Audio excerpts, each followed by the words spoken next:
well, you're just staying inside the old matrix, and that's a paradigm for what's occurring now, because 9/11 really was the beginning of the split into two lines.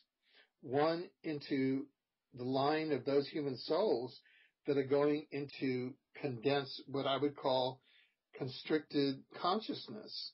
They're going into the line of oppression, of duality, of war, of, the other, and bringing about an oppressive society of an oppressive society of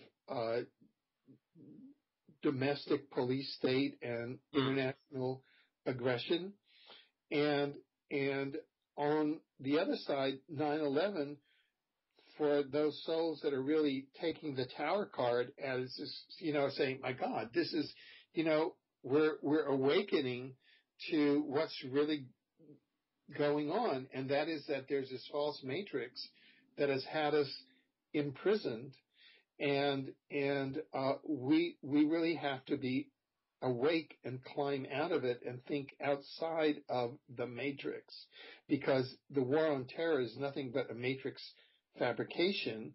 Al-Qaeda means the toilet in Arabic, and Al-Qaeda is nothing but a CIA database and creation, as is Osama bin Laden, the Osama Obama trauma drama.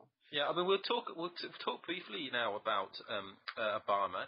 I know you had a recent interview, which is on your Exopolitics website, with someone called Robert M. Stanley. You titled it "Elite Controllers, ET UFOs in Washington D.C. in Disclosure." We talked a bit just now about maybe areas, especially cities, like London and Washington, being maybe kind of the doorways, interdimensional doorways.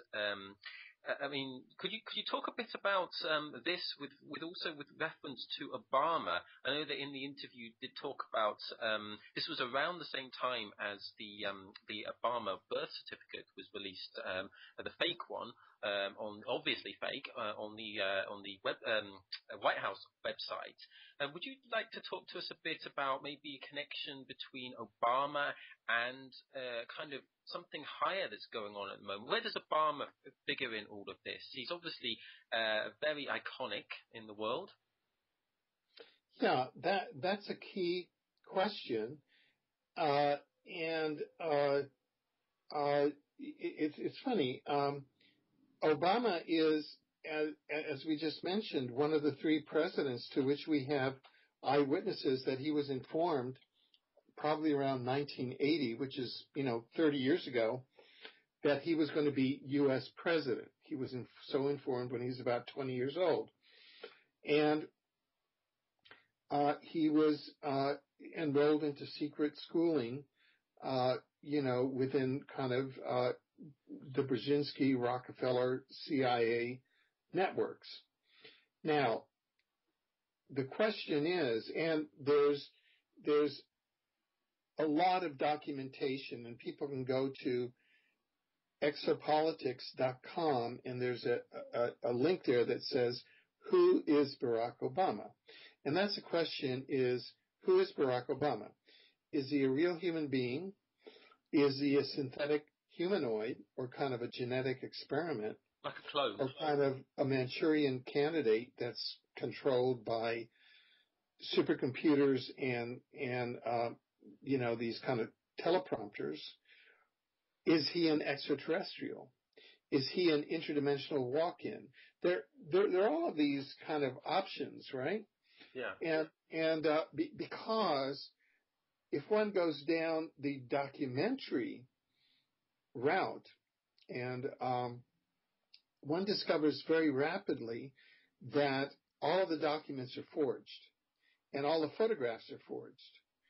All the photographs of him with his supposed mother and family are fake. They're all fake. They're all photoshopped.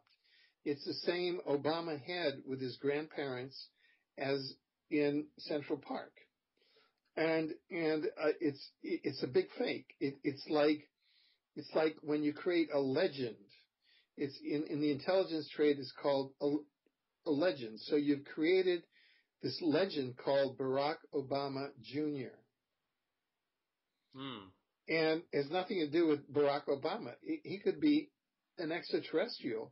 He could be anybody. He could be a genetic experiment. So I think that it's a step beyond George W. Bush, who was George H.W. Bush's son. George W. Bush was an MK Ultra baby, traumatized, given into severe trauma. George H.W. Bush was kind of, a satanic CIA father. Yeah, with a Nazi link as well, I've heard.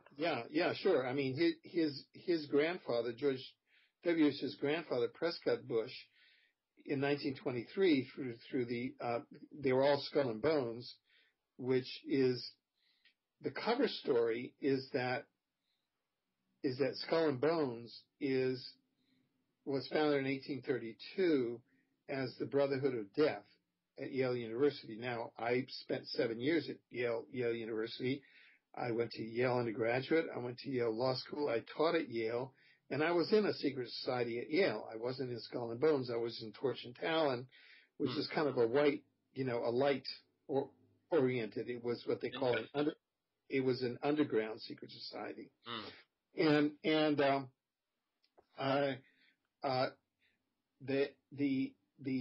the cover story of Skull and Bones is that it was founded in 1832 as a branch of the German secret society, the Brotherhood of Death. Okay? Yeah.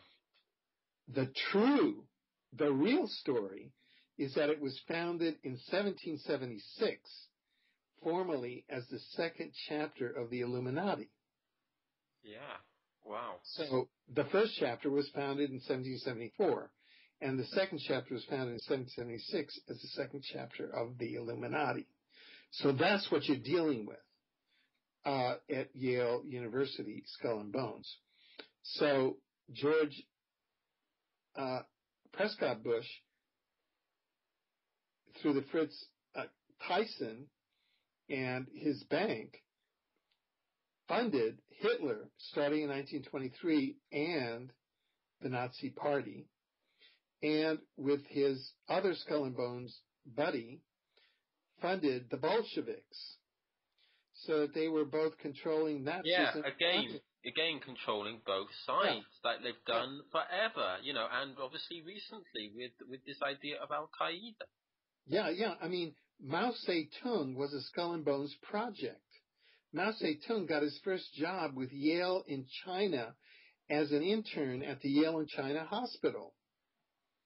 Mao Zedong was a Yale project. It was a Skull and Bones project. Mao Zedong is an Illuminati project. I mean, this is so deep. It's like a rabbit hole. You go deeper and deeper. I mean, people listening to this, some people maybe will say, well, this is just too amazing to be true. But there is so much support, and both of us, you've been looking at this stuff a lot longer than me. But for 8 or 9 years now, I've just gone deeper and deeper, and it is amazing. And in my mind now, it is true, and the fact is that there must be something hyperdimensional behind all of this, or intradimensional behind all this, because it is so complex. Yeah. There's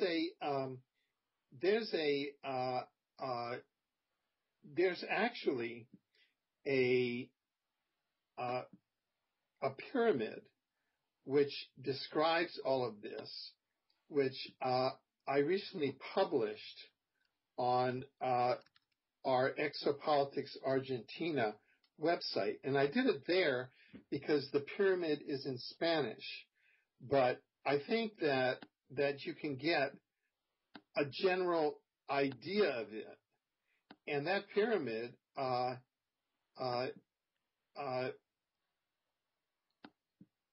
is the organizational pyramid of the elite controllers of planet Earth. And the top of the pyramid is the extraterrestrial interdimensional,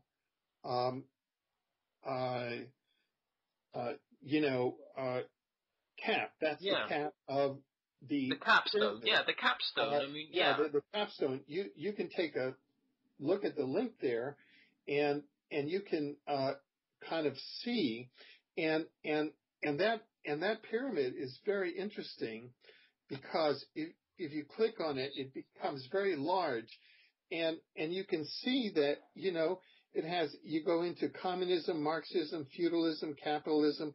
All of that is a level which is just below the Ordo Templaris, the Jesuits, the Order of the Golden Law, B'nai B'rith, and just above the York Masonry, the Scotch the Scotch Rites Masonry. Yeah. Then below we have the Rotary Club, which are kind of what we call porch brethren, the Shriners, the YMCA, foundations, things like that. These are all Masonic organizations that are inside the pyramid that have various degrees of initiation. And then of course at the bottom you'll have the media, Hollywood, Tavistock, CNN, CBS, ABC, BBC, and at the bottom is us. We're the... Yeah. I mean, interestingly, I agree. Interestingly, the Tavistock Institute in London, I don't know if you're aware, but it was one of the buildings that was very close to where one of the buses and the 7/7 bombings exploded. Yeah, I mean, we know that was another false flag. For me, no pun intended, but the crowning image of 7/7 was the Queen and her consort taking a ride in an open carriage. Now, that was a Masonic act that was intended to convey, no worry, all is calm. But if you look at it with Masonic eyes, we did it. Yeah, I mean, going back to that eye, especially the one that's seeing the Illuminati eye. We're talking about the pyramid just now. What do you see that eye as actually symbolizing? Are we talking about the eye of Horus? Are we talking about the Anunnaki or reptilian all-seeing eye, the New World Order eye? What are we seeing conveyed in that eye? No, that's a very good question, but that's on the American dollar bill. Yes, yeah. And that's part of the founding of the United States, and the capital of the U.S., Washington D.C., is actually laid out on Masonic lines. That's right. Thank you for bringing us back to this, because I know you were talking to Robert M. Stanley, and he talked about it in his book.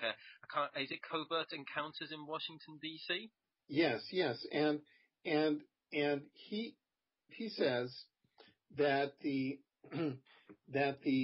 lower orders ETs and the power structure there actually use the Masonic layout of Washington, D.C. as kind of mandala for sort of power games, power organizations. And it's part of, in the same way that they've set aside the land for the 2012 Olympics in London. And they have the 2012 logo is Zion. Yeah. So there's going to be Zion all over that Masonically desecrated land. I didn't want to use the word consecrated. In that same way, the interdimensional grays appeared behind the Capitol in 1949 and continue to appear landing on the Capitol, landing over the White House. And, people can go to my Examiner column, go to examiner.com, enter my name,